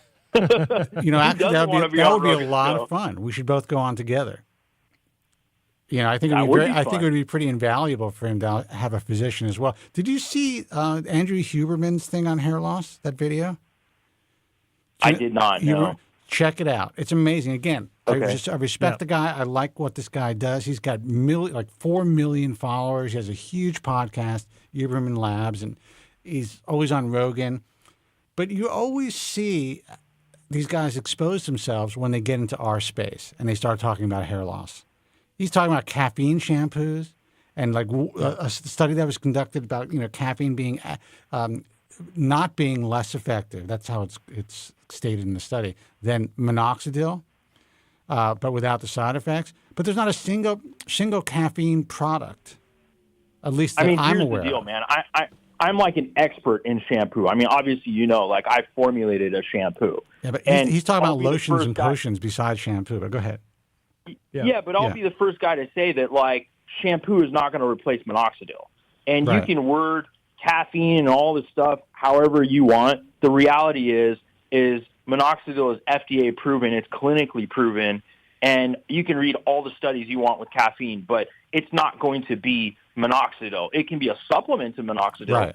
But in my opinion, as a physician who's been doing this a long time and formulated a very good shampoo, none of those products are going to be as effective as minoxidil. Well, here's the thing. And That's if very they honest were- of you, because you're Grow Hair MD, and for someone who has a product line to be able to say that to me, I have a lot of respect for that, man. I mean, dude, it's just the reality. Like, you've met me from day one. There's no BS with what I say. I mean, Dude, do shampoos work? you're sitting in the green room with me. You came here, and we connected right away. I was like, all right, this guy's not a bullshit artist. Very rare in this industry. Thanks, man. Yeah. I appreciate that. Yeah. Well, listen, man, this is a great call. I'm sure your buddies are. Well, you probably get the call when they're ready. But we're going to take another call. Yeah, we're gonna fly about 5, but I gotta go kind of get the plane ready and go through all the pre-flight checks and stuff. All right, man. So it has been good chatting with you guys. Yeah. Always I'm happy you guys saw my Instagram post. It was a great post. If you guys want to repost it, if you guys want to repost it, you guys are welcome to. Hopefully it reaches some people, and at least the younger guys understand if you're 20, like your first line therapy should not be a hair transplant surgery at all. You know what? Maybe That's I'll do like a remix of it where I comment on your Yeah. thing or whatever that's called, sequence now. Yeah. Sure. Absolutely. That'd be cool. Yeah, man. All right, brother. Yeah, appreciate it. All right, safe Awesome, flying. guys. Safe flying. Have a safe Thanks, trip. man. See you, Fly safe, buddy. Bye-bye. Spencer. Take care, All buddy. right, thanks, Bye-bye. man. See you. I mean, I hope it's not insulting when I say I don't want to fly with him yet. I mean, I know he actually got his commercial. He could fly a jet.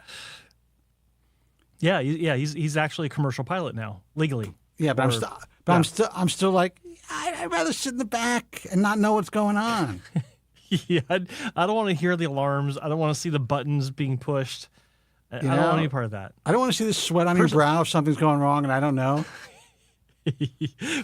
with your silence. Yeah. Silence, but a bead of sweat coming down the side of your temple.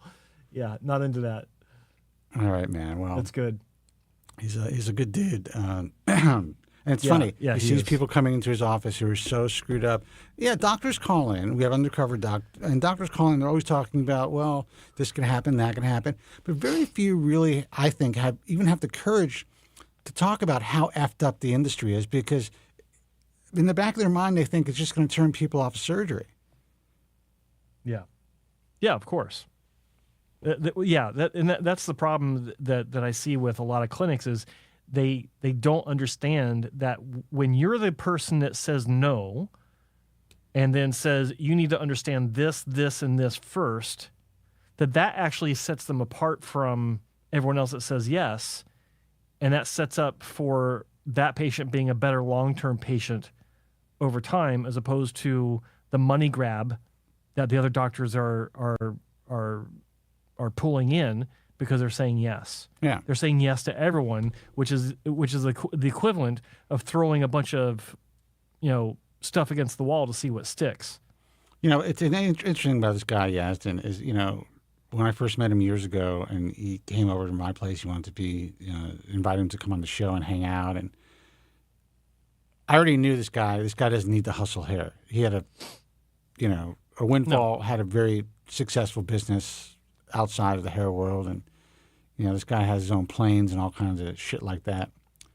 But he sat down, and I'm just like, I'm listening to him, and maybe part of it's because he knew he doesn't have to hustle hair, but there's also a sense of legitimacy and honesty. It comes out of him. What's on his tongue is on his mind. I'm sorry, what's on his mind is on his tongue. Yeah, and that is so rare. And I like the guy. I like hanging out with the guy. He's a good guy. I won't fly with him yet. He's been asking me a million times, like, let's go to Vegas. Let's do this. So, I can meet you there. He wanted. I can share this. He wanted to meet me in Seattle, pick me up with his plane in Seattle, and then fly out to the Western Washington coast, so that he could try something he's always wanted to try, which is to land on a beach. Just to give it a short shot. runway beach. Yeah. There's no runway, but Yeah. it's like this famous beach on the peninsula in Washington State where planes can land if you're skilled enough. And I was like, I'm busy that month. I don't. Honestly, I don't know what I'm actually afraid wanted of. to do It's that. not like life is so terrific. 888-659-3727. Let's see who this is. Hey, you're on the air. Who's this and where are you calling from? Mike from Washington. Mike from Washington. What's happening, man? Speaking of Washington. Not too much. Yeah. Oh, yeah, Joe Tillman. Joe, Mike? do you live in Washington? I lived in Seattle for a couple of years. Oh, you're not there now, though. No. That's really what kicked in his depression, I think. Yeah. Yeah. It's a nightmare. What's going on today, Mike? Yeah, I was thinking about trying a mechanical microneedling pen, like Dr. Pen or something like that. If you guys don't think it's totally not worth it, I mean, I've been seeing videos that people think they have results from it. Well, I think we need to know what your situation is. How old are you? How long have you been losing hair? How much hair loss do you have, etc.? 62. The Vertex. I heard I was a Norwood 5 before. Someone told me that. Someone like your friend or a doctor? A doc. He was a doctor's assistant. A doctor's at a hair assistant. transplant place that I was just inquiring about. But I mean, I have the widow's peaks, and I have a substantial balding spot on the top of my head, and that's the main area I think I would want to treat. And I'm doing ProScar. Well, listen, if you have a significant amount of hair loss in your crown, and you believe that, I have to ask you this question. Has the ProScar, do you believe that things have kind of slowed down, or are you still progressing? I would definitely say slowed down, I guess. Okay. I mean, it's how do you honestly prove it? But are you seeing less shedding? Are you noticing that you kind of look the same as you did last year? I've been on it for a long time. Would you say that your hair, that when you see a picture of yourself or when you look at yourself in the mirror, has anything gotten worse, or does it just seem like stable? I would say over the past 10, 15 years, yeah, it's slowly, getting a little worse. I mean, 10, 15 years. What about in the last 2 years? I would not noticeably very much. No. All right, so you're pretty stable. You're a man of an advanced age. I'm just kidding. Yeah, you're almost as old. I'm almost as old as you. Being in your 60s, maintaining the hair that you have using finasteride, that's a good thing. Is it possible for you to boost some growth using a dermapen or derma roller? I've seen it. I've never seen the hair continue to grow for long periods of time, or the cycle more than once. It could be because people don't continue to use it. There is some talk in the field about these dermapens and derma rollers causing kind of fibrosis or like microscarring over time. I mean, you could do it for a year and you're probably not going to cause any damage long term, depending on how deep you go. But I have heard that it's possible. If you continue to do it on a regular basis, you can cause some scarring in the long run. I don't know if that's true or not. I've never looked at a histological, piece of tissue under a microscope or anything like that to see myself. And I've always been concerned about that myself, but at the same time, I've not had. I mean, it's such a loose bro science type of approach that there can't be any sort of I can't say respectable consensus on whether it does create excessive scarring over time based on what we see, on the web with Reddit or Facebook groups or stuff like that. Fucking web. But also, the fucking web. But there's also, I don't know. I think there would be some patients out there that are so into this that they would have actually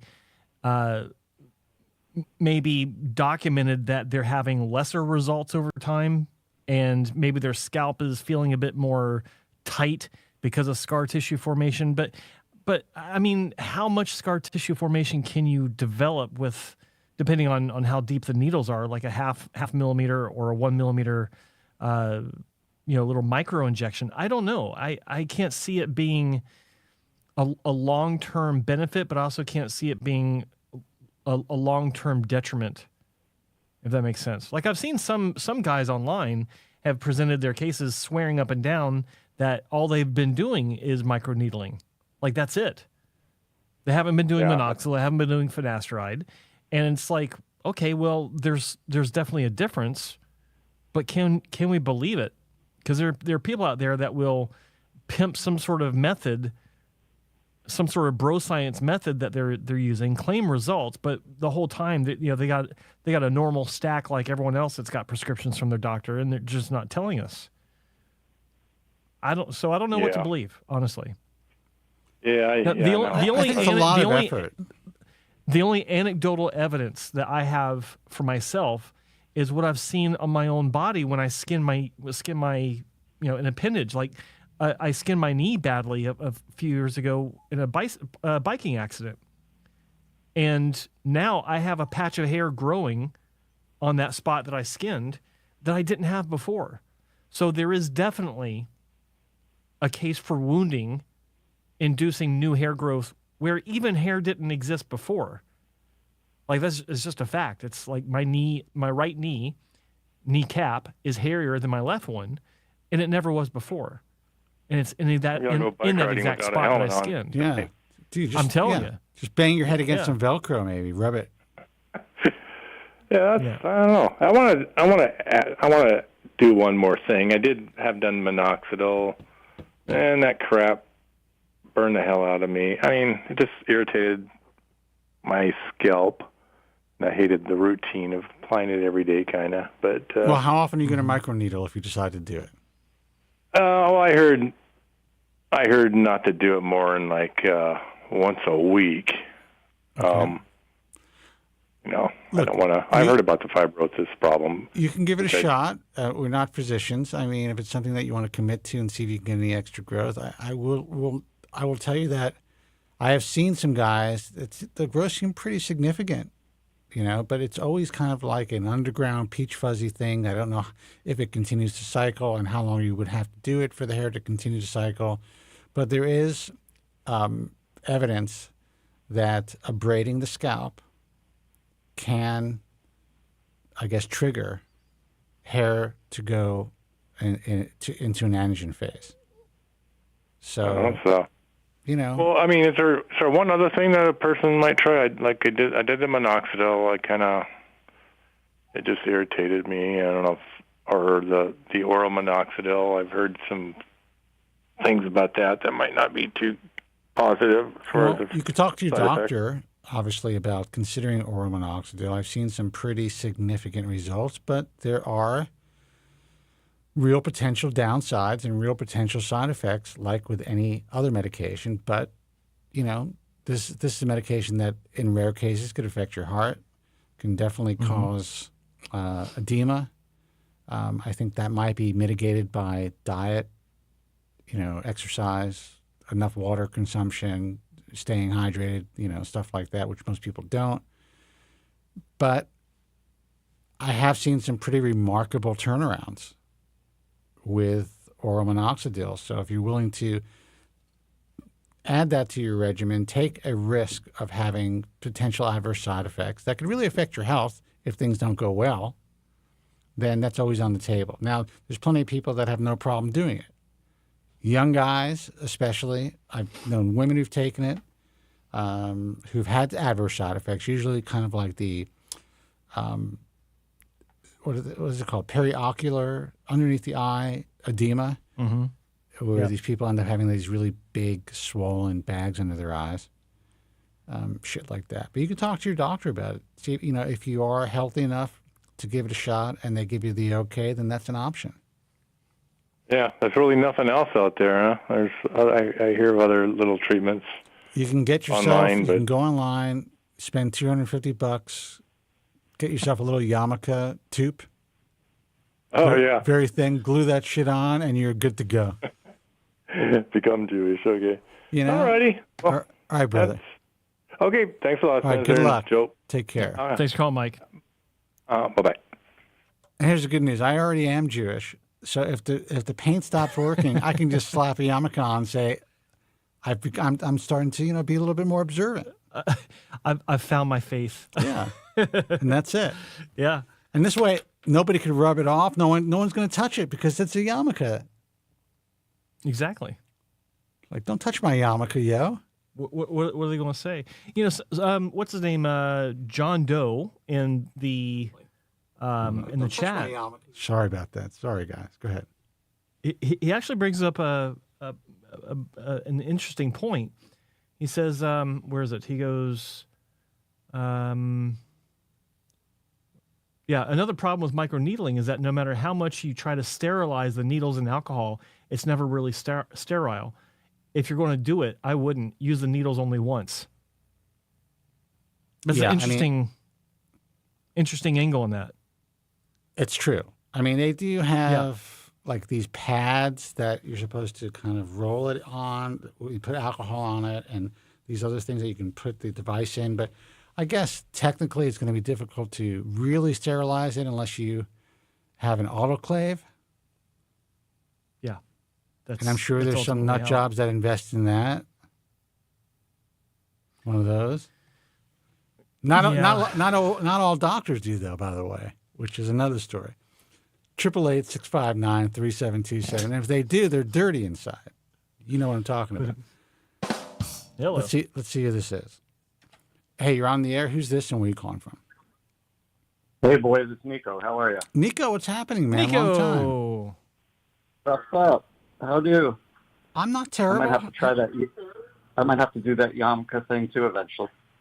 You know what, dude? I'm telling you. I've got the last name, so why not? I see a lot of Jewish guys. They're walking around. They're like, they pull a full-on, what's his name? Shapiro. What's his first name, Joe?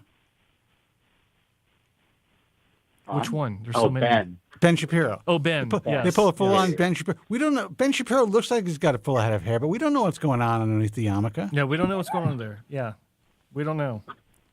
So it's always an option, man. I'll move a borough over to Brooklyn, and then I'll be real good. Dude, so you're in Queens? I'm in Manhattan. You're in Manhattan. Listen, there's plenty of quasi-religious Jews in Manhattan as well. Oh, I know. Yeah. On my block, there's a fucking, plenty. Absolutely. Plenty.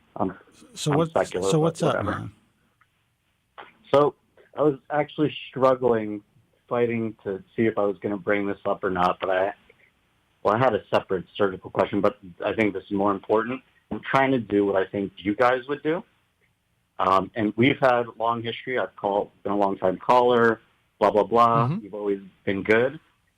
But I want to make things a little uncomfortable with the question if I could. Sure. And I think you guys can do that.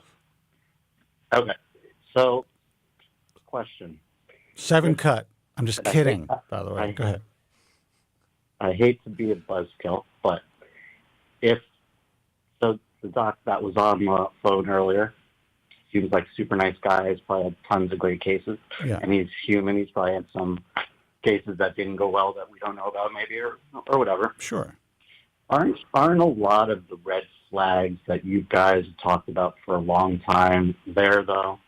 So what I mean by that is, like he's had stuff where he's promoted laser caps, how great it can be. And maybe that was because it was early on in his career. This particular guy? Hairline product. What's that? This particular guy? I don't remember him promoting laser cap. Not that there's anything wrong with it, but this particular doc.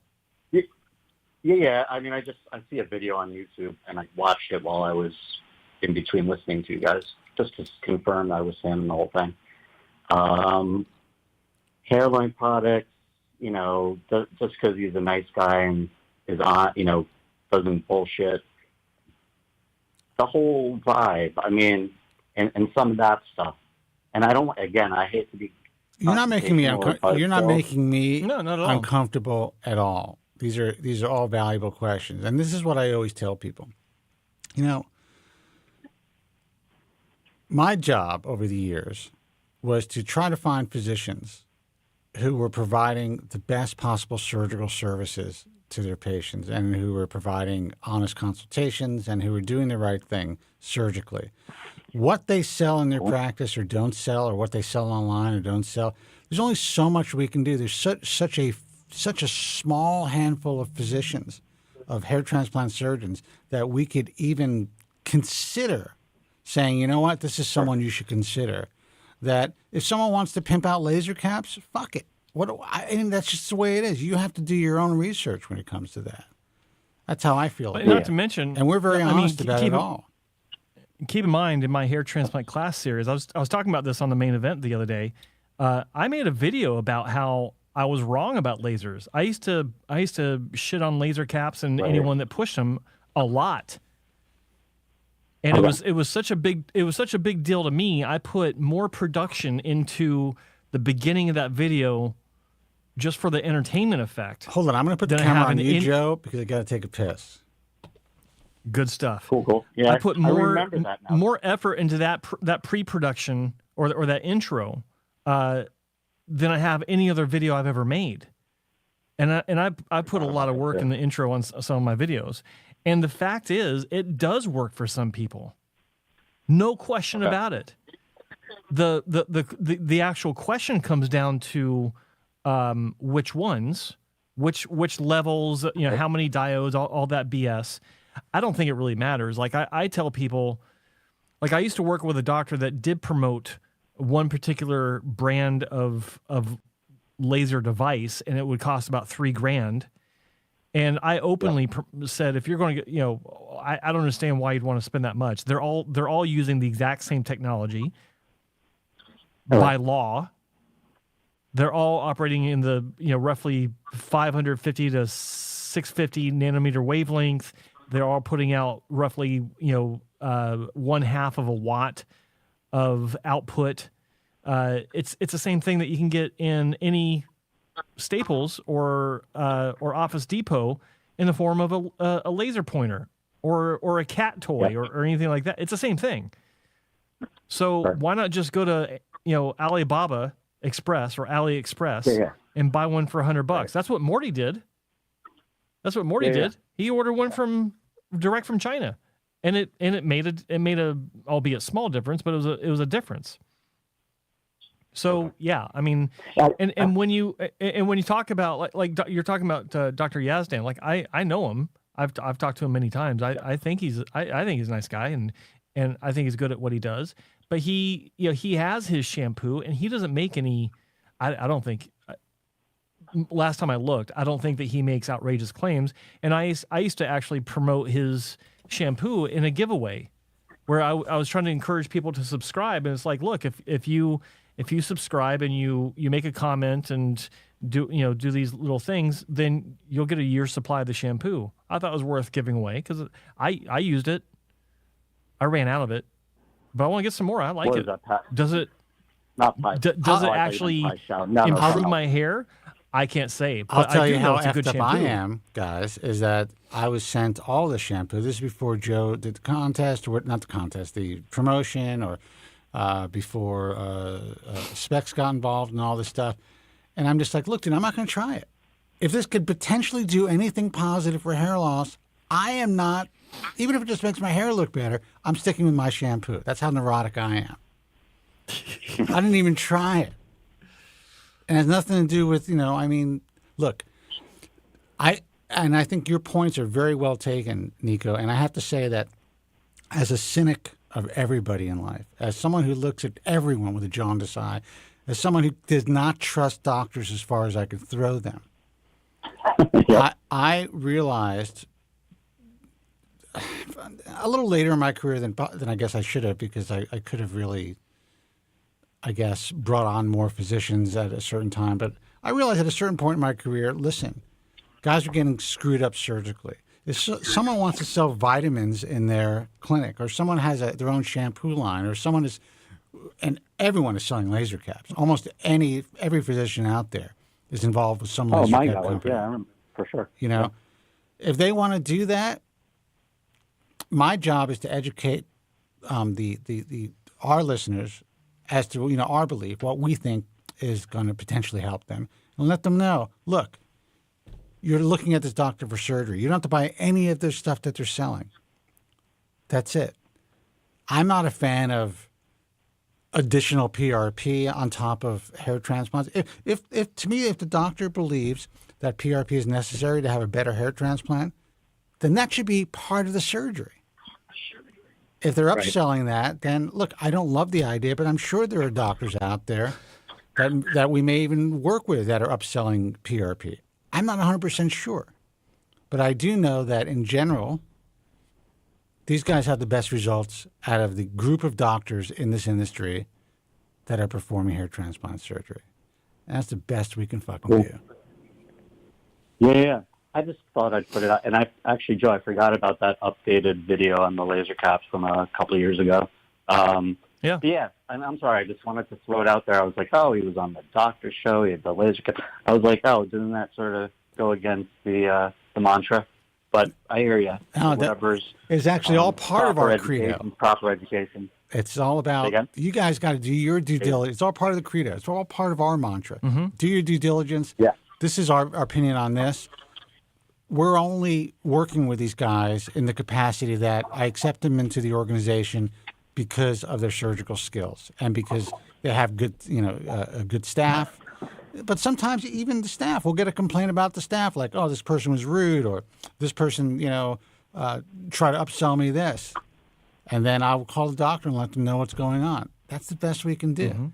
There's at some point, patients have to, and I'm not talking about you, Nico. I mean, I think it's a good question. Yeah. The patients have to take accountability and be like, all right, listen, they're doing their best to provide us the best information possible so we can make a better informed decision. At some point, I have to do my own due diligence. Ask Kobren or ask Tillman about, what I think about the shampoo or whatever it is. I personally think, there's some good shampoos out there that can make your hair look better. And I have never really come across a shampoo where I can say, yeah, you know what, that shit's going to make your hair stop falling out. I've never found one. I don't know if Joe has. Of course not. No. So. No, I have not. But dude, first of all, it's an important question, and I think this is good radio. I want to make a clip out of it. Go ahead. What are you gonna say? Oh no, I was just kidding. I was telling Joe I found some old pie chow that I have. Oh yeah, that's good too. I like that stuff too. Yeah. Sorry, I thought that would just be my hot take for the day and do a little different thing instead of being submissive. Oh, yay, Well, I'm tired of the sycophants, man. So I appreciate that. We like the challenge. No, I actually think it'll be a good clip. That's how I think. I'm like, all right, I got to find good content. So maybe someone will pay attention to me on Instagram. Yeah. And I didn't want to be a dick about it. And I just thought it's just conversation. That's all. And I appreciate it. You weren't a dick, man. Joe is a dick. Awesome. I'm just kidding. I wasn't even listening. I was in the bathroom, Joe. I don't know what you did. What'd I do? All right, Nico, thanks for the call, brother. Thanks. I'm going to call back another time with a surgical question, but talk soon. Okay, man. Call back next week. Take care. Thanks, boys. Take care. Bye. We have time for another call. 888-659-3727. I know we started late, but Joe has got someplace. He's got a life, apparently, outside of the bald truth. Hey, you're on the air. Oh, yeah. Who's this and where are you calling from? Caller, what's up? I hear you. Hello, sir. Yes, speak. Hello. Oh, hi. Hi, guys. Hi, this is Sam from London. Hey, Sam. How are you? Hello, Sam. Yeah, I'm good, thanks. Yeah, hi. Good, thank you. So I'm 5 months post-op. So I went to India, Pradeep, actually. I think I saw a video that Joe made on him, and that's pretty much made my mind up to go to them. So I'm pretty happy with the results so far, although it's just sort of 5 months in. Right. But there's sort of, so 2 years ago, I have sort of noticed that my donor area is basically thinning from the bottom up. Now, I spoke to the clinic about this, and they said that it's because it's been 2 years and it's sort of been kind of stable. They weren't worried about it, and we sort of went ahead with the surgery. But because of my sort of family history and my dad, sort of, if there was a sort of lower 10, that'd probably be him. Pretty much that bold. Well, let me ask you a question. How old are you right now? So I'm 29 at this point. Okay. But I have been sort of with for, I would say, since 23. And that's when I sort of hopped on finasteride, and it's been stable since then. So that's worked really well. I actually got regrowth from it. That's great. Then. So you're And noticing what most people would consider to be retrograde alopecia. You're noticing that you're thinning in the nape of your neck, and that it may be kind of recessing up from the nape up. Yeah. Okay. And how much hair do you think you've lost in that area? And do you notice a general thinning in the area as well? Yeah, it's thin upwards. I think when it started, I didn't notice it, but my barber sort of said once when he was doing a sort of line up at the neck that he was sort of, you are thinning sort of upwards in a weird short shape. And since then, I've sort of been looking at the mirror on my back, and yeah, because it was weird, I didn't think it was sort of part of the hair pattern baldness that general ones people have. But now I'm sort of looking into it, I wasn't sure. And I was just asking if that is something that would sort of benefit from sort of maybe applying minoxidil on there, or is that sort of, because it's sort of supposed to be in the safe zone per se, that is sort of really nothing that can be done about it. Well, sort of save the area. Well, like any other part of your scalp, that's when you're dealing with male pattern hair loss, and retrograde is part of it, especially for advanced hair loss. A lot of people are dealing with retrograde. Yeah. I have some degree as I'm getting older, but I would say that, and I'm going to let Joe answer this because I think he has experience with this with a lot of patients. But I would say that now that doctors are prescribing oral finasteride more often, that may be something that oral minoxidil more often. That's something that you might want to talk to your doctor about and consider, especially if you're noticing a lot of retrograde. I don't know what you think. And again, I'm not a doctor. I don't know what you think, Joe. No, I agree with that. But I think that the first thing that you need to be aware of is that while retrograde doesn't look great, and it does in most cases prevent longer hairstyles, because that hair along the nape and in cases where it's affecting above the ear, it just doesn't grow very long. So the growth cycle has been severely affected compared to the hair on top of the scalp or in the donor area. But it's not the end of the world, because it's not going to go completely bald. Right. So I want you to understand that if you haven't already, and if that's been a concern of yours, you're not going to be bald going up into the donor area from the nape. It doesn't work like that. So I hope that is something that you understand now. But the idea of using medications for this type of situation is sound. I've seen cases where it's turned around from the use of finasteride. Not entirely, but it has improved the area. And I think oral minoxidil, I would be cautiously optimistic that would be the better option for you for this particular area of loss. So obviously, I believe that finasteride is the go-to resource for general male pattern hair loss, prevention and potential turnaround. But when it comes to something like this, I think oral minoxidil would probably be a stronger treatment, and especially when in combination with finasteride, I think that's the best 1-2 punch you could hope for. Yeah, I mean, it could really jumpstart a anagen cycle in those miniaturized hairs in retrograde. I'm kind of keeping it in reserve.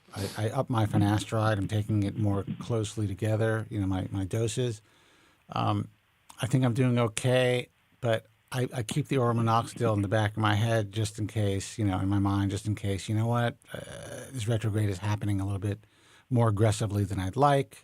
Hopefully it doesn't, but if it does, I kind of keep that in my back pocket just in case. Yeah, I agree. I think that's pretty much the same as me as well. Because being 29, I was sort of thinking maybe when I'm sort of 35, if my birthday goes, sort of to pull out the minoxidil up then, but might have to pull it up at this point. Yeah, but I think at this point, I think it's not too concerning, because I've been going with the haircuts where it sort of fades up, so it's not as noticeable, because I sort of go with the number one and it sort of goes up to 2 or 3 sort of covers it up. But yeah, that does rule out any sort of longer haircuts with my transplant. Now I was sort of hoping to go with. Well, but if you feel comfortable with a shorter haircut now, if you already look good with a shorter haircut now, then you may not even have to worry about it if you don't really see it progress. And it is, Joe's right.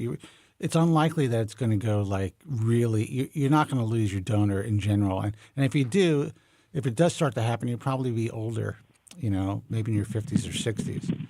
And hopefully by then we're going to have more effective treatments. Yeah, that's encouraging, guys. Thanks for that. And I'll be dead, so maybe Joe will still be alive.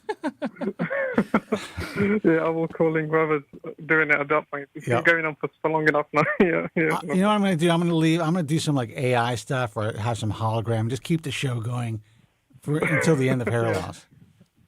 Fully interactive hologram. All right, brother. Good luck. All right. Hope this helps. Thank you for that. Thank you. Thanks, guys. Bye. Thanks for calling, Sam. You want to take one more call, Joe, and then call it a night? If it's a fast one, yeah. Okay. You heard him. Make it fast. Hey, you're on the air. Who's this and where are you calling from? Caller, what's up? You're on the air. Hey. Hello. Okay, I guess this is me. It is you. What's up? It is you. Yes, all right. Hey, I'm turning my TV down. It's confusing because it's both of them. Yeah, I had a hair transplant in December, but my scalp is so dry, and my hair is really coarse, the transplanted hair. Okay, Joe. When did you have your surgery? December? This past December, yeah. Okay. So you're roughly 6 months and change out from your surgery. How many grafts and what procedure and how much hair loss did you have? Okay, I had a lot of hair loss. I was like a Norwood 6 or 7, maybe. Had 5,500 grafts in India, and we're very satisfied. The hair's grown in really well. I just wonder if it's going to be like this. My scalp is just so dry. I'm trying. Well, what kind of donor hair did you have for the procedure? Was it also kind of wavy, curly, or kinky, or? Yeah, I got a lot from my face and beard, neck. You know. Okay. So a lot of hair. Yeah. All right. So, well, that's how it works then. So your donor hair is, in most cases, going to dictate what the result looks like. So if you have coarse, wavy donor hair, regardless of of where the donor hair comes from, then that's usually how it's going to grow on your head. Now, there is a small body of evidence. There is anecdotal evidence to indicate that the idea of donor dominance, meaning that the way that the hair grows in the donor area is how the hair grows in the recipient, primarily meaning it's resistant to DHT, but also in conjunction with that, there is what I was just talking about, that it will continue to grow how it grows in the donor area. But there is a small body of evidence that challenges that notion that there is recipient site influence, meaning that once the hair is placed into the recipient area, being the balding areas, that the tissue in that area can influence how the hair grows over time. So the case I refer to that I think is the most impressive case that demonstrates this is a case of Dr. Ray Woods, the founder of modern day FUE. He's been doing it since 1989. He demonstrated in the late 90s that body hair, like chest hair, that grows maybe maybe 3 inches long at most, can grow significantly longer when it's transplanted to the scalp. And he showed at least one case I remember very clearly. I think maybe there was a couple of other cases of a patient whose entire head was body hair because he was a very drastic repair case, and his hair grew to be a foot long. Like it was like 13 inches long. I think that's what they measured it at. It was very long, and it was all chest hair. And if we go by the the traditional mantra, in hair transplant surgery, that's not even possible. Yet here it is. And there were a few other cases that were similar. So, and I've seen on my own scalp, my own chest hair transplanted into a very small area in a test case in 2006. And full disclosure, my chest hair is not very different from my scalp hair. It's not tight and curly, whereas I have straight hair on top. It's similar, but it too does grow longer than it ever grew on my chest, and it blends perfectly, like it really does. So, and it's still there. So there's that's my own personal experience with that. So you have two things going on here. You have an early maturation process where you're only 6 months out and change.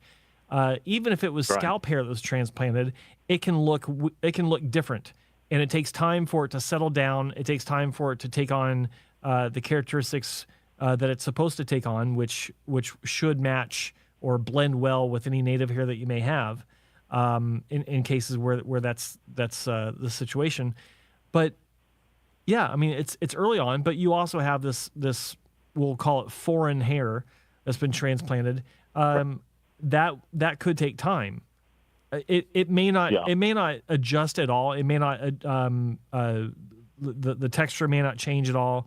The way that it grows may not change at all. But I think that there's a little bit of both to look forward to in this. Right. Where it could change some, just not. I don't think that it'll blend completely to look like original native scalp hair before you lost your hair to begin with. But I think it could soften over time due to the recipient site influence I was talking about. And any scalp hair that was transplanted, that too will also soften over time just because that's a normal part of the process. So overall, a year from now, a year and a half from now, it will look better. Make sense? Yeah. Okay. Yeah, it does. Good. How about the thing that my scalp being so dry? I mean, it's drier than it's ever been. Any thoughts on that? That's common. Yeah, that's a common. Yeah, it's common, and it should get better over the next 6 to 8 months. Yeah. Okay. Well, I'm happy. You know, it's like you're just talking to the other guy. My nape, I thought, man, I'm going to have a big bald on the back of my neck, but that grown. I'm taking finasteride, and that has grown in really well. Oh, that's great. Good. There you go. Well, okay. Listen, Validation. Good luck. You know, I think Joe's response was spot on as usual. And there is this weird thing, and Ray is one of the few people that actually ever documented it. It was never written in a paper that I'm aware of, but there does seem to be some sort of characteristic change when you transplant hair from one part of the body to the other, even though you don't see this in the literature. So that's a little known fact that Joe was able to pull out of his ass to give you his answer. Right. Well, it doesn't surprise me. Yeah. But most people wouldn't know that. All right, brother, listen, thanks for the call. Good luck. All right, thank you. Bye. Take care. Take care, buddy. All right, caller, sorry. You should have called earlier when we had an open line or two, but we got to go. We got to go. Okay. Joe, I want to thank you for the wonderful 2 hours. I look forward to it every week. Yeah, I do too. Get to speak to Joseph. I do too. I get to do the show, and I don't have to control anything, so it's more fun for me. You get to just sit there like a lox and speak into a microphone. Exactly. All right, The guys, fun listen. stuff. Check us out. Follow me on Instagram, and Joe, of course, but I'm at Spencer Kobren. Take the time to go there now, if you're not already following me, to follow me. The more people that follow me, the better chance we have to get the word out there about this cesspool of an industry. Follow Joe at Joe Tillman Official. Yes. At Joe Tillman Official. If you were listening to this broadcast, if I decided to put it on a podcast somewhere besides Joe's YouTube page, go to and subscribe to youtube.com/hair transplant mentor. Thank you all for tuning in and hanging out. Until next time, be strong, God bless, and thank you so much for listening. Have a good night. Thank you very much. I'm sorry for any inconvenience you may have been put to prior to the programme, and I'm glad you enjoyed it. And if you could now leave by the exits at the rear, that'd be splendid.